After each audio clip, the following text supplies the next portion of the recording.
Sodiqlarga sodiqmiz dedik, burda nonni bo'lishib yedik, ular bizga foruq bo'lsalar, biz ularga siddiqmiz dedik.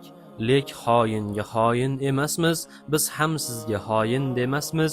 Inson go'shtini yegansiz bo'ling, biz tirikning go'shtini yemasmiz. O'zingizcha g'ururga ketib, o'ylamangki sizdan berkindik, aqlimizla nafsimiz yengib, g'olib holda ortga chekindik. Shaxsimizga otilgan toshlar bizga xuddi gul dastasidek, lek nomusga cho'zilgan qo'lni ezg'ilaymiz tish pastasidek. Qasos olmoq haqqimiz biroq, johillikdan bo'lganmiz yiroq. Zalolatga botgan paytingiz nasib qilsin tutmoqlik chiroq. Bizlar shunday tushunib bo'lmas, dushmanga ham g'amxo'r kishimiz. Bu yo'lniki tutganlar o'lmas, Alloh uchun har bir ishimiz. Muallif Abdulloh Tohir.